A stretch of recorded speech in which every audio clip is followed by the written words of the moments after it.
Assalamualaikum warahmatullahi wabarakatuh. Kami dari kelompok 8 akan mepresentasikan mengenai apa yang kita harapkan dan apa yang kita dapatkan. Total hadiah untuk potensi karyawan. Kelompok 8 beranggotakan 1. Dewi Nur Rahmawati, NIM 189, 2. Mufarica, NIM 190, 3. Arini Hidayah, NIM 191. 1. Pengantar singkat tentang penghargaan organisasi. Secara teori total reward dan kemungkinan penerapannya di lingkungan publik atau private sudah ditunjukkan. Pada dasarnya, pengertian penghargaan total menurut Armstrong 2010 cenderung memberi penghargaan kepada orang daripada memotivasi mereka dengan uang. Paul Thompson menyarankan bahwa definisi penghargaan total tidak hanya mencakup elemen kuantitatif tradisional seperti gaji tetap, gaji variabel, dan tunjangan, tetapi juga tidak berwujud elemen non-keuangan seperti peluang untuk pertumbuhan karir, pembelajaran dan pengembangan, motivasi intrinsik yang diberikan oleh pekerjaan itu sendiri, dan kualitas kehidupan profesional dalam organisasi. Selanjutnya, Armstrong dan Morales 2007.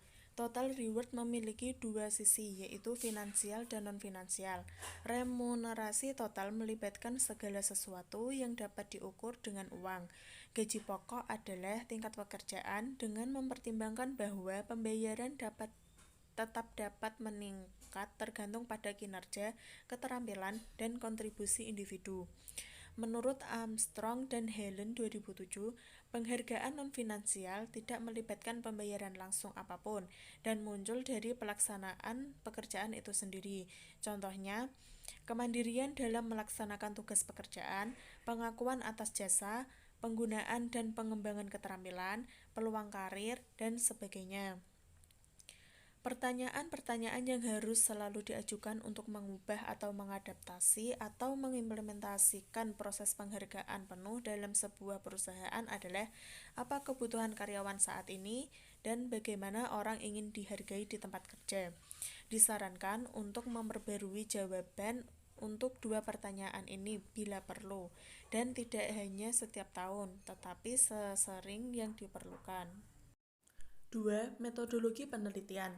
Titik awal penelitian pengaruh relatif elemen total rewards terhadap atraksi, motivasi, dan retensi. Boswell et al. 2011. Selanjutnya, model penghargaan total yang diusulkan oleh organisasi WorldWork dipilih sebagai model dasar. Argumennya sebagai berikut. 1. Variabel yang menarik dari model yang diusulkan oleh WorldWork hadir dalam semua perilaku yang dianalisis oleh manajemen sumber daya manusia, meliputi daya tarik, motivasi, dan retensi. Jika seorang peneliti ingin menganalisis satu perilaku yang menarik, ia dapat melakukannya secara rinci, menggunakan model, dan tanpa memengaruhi proses lainnya dengan cara apapun. Kami menentukan bahwa dalam studi dari mana model itu diturunkan, ketiga perilaku berhasil dianalisis pada waktu yang berbeda. Kedua, variabel model yang sama dibentuk oleh sub-elemen yang dapat dimodifikasi sesuai dengan budaya organisasi, kekhususan antar budaya, undang-undang yang berlaku pada suatu waktu, dan lain-lain. Oleh karena itu, variabelnya relatif dan fleksibel. Ketiga, model dengan jelas menunjukkan di mana ia memulai, strategi apa yang digunakannya, dan hasil apa yang ingin dicapainya, seperti kinerja, kepuasan, komitmen, dan lain-lain. Keempat, dari titik awal hingga hasil yang diharapkan, model memiliki perspektif ganda, yaitu di satu sisi karyawan dan di sisi lain perusahaan.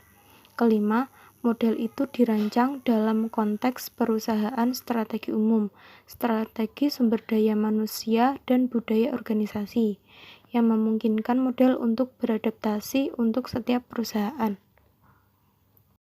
Model total hadiah menurut World.Work pada penelitian ini didasarkan pada 5 konstruksi. Pentingnya strategi penghargaan total selama wawancara atau setelah kerja, ketertarikan pada imbalan untuk perekrutan atau pemeliharaan di perusahaan, kepuasan untuk strategi penghargaan total. Nah, untuk masing-masing dari 5 konstruksi disesuaikan variabel untuk menarik, memotivasi, dan mempertahankan. Pertama yaitu karyawan, dan yang kedua kepuasan dan keterlibatan. Akan berdampak pada bisnis serta performa dan hasil akan meningkat. Pembahasan ketiga, harapan dan kenyataan untuk penghargaan organisasi. Apakah siswa siap untuk hadiah total? Meja 1 yaitu mahasiswa preferensi untuk penghargaan organisasi sebelum pekerjaan atau PE. Untuk penjelasan tabel akan dijelaskan pada slide selanjutnya. Pada meja 1 PE dengan catatan 1.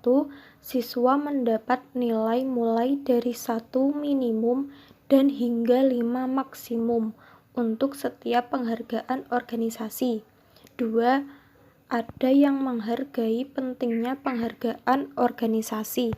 Pada wawancara kerja, mahasiswa S2 dan S3 memperoleh nilai tertinggi pada tipologi penghargaan untuk peluang kemajuan atau peluang untuk promosi, yaitu sebesar 4,45, keamanan atau keselamatan kerja sebesar 4,23, dan fleksibilitas program sebesar 4,25. Slide selanjutnya akan dijelaskan oleh teman saya. Untuk slide selanjutnya yaitu berupa data-data meja 2 murid preferensi untuk imbalan organisasi pasca sarjana PE. Dapat dilihat dalam PowerPoint tersebut. Dengan catatan, siswa mendapat nilai mulai dari 1 minimum dan hingga 5 maksimum untuk setiap penghargaan organisasi. Yang kedua, ada yang menghargai peningkatan penghargaan organisasi.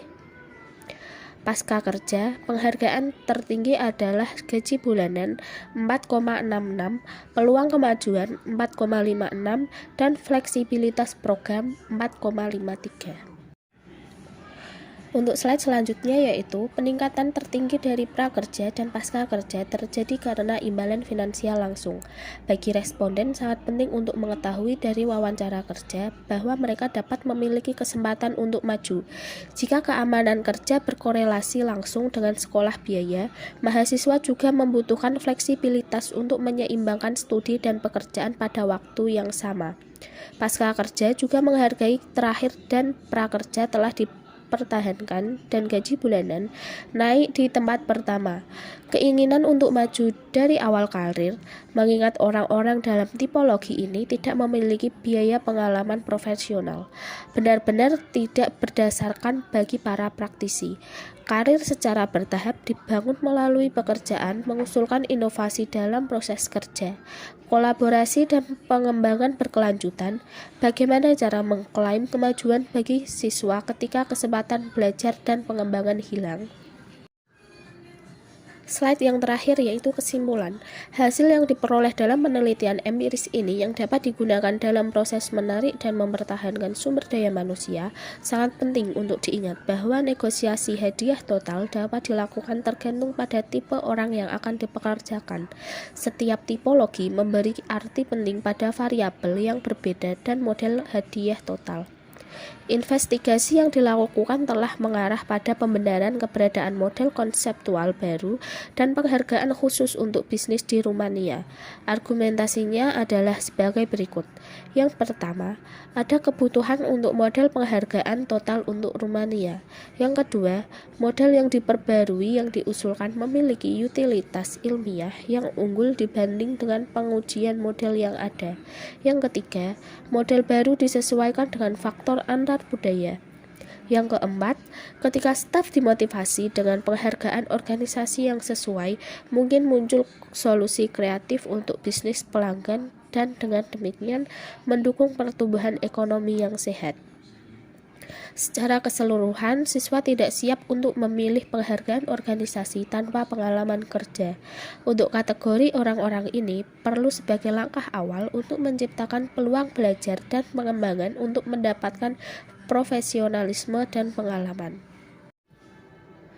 Sekian presentasi dari kelompok 8, kurang lebihnya mohon maaf. Wassalamualaikum warahmatullahi wabarakatuh.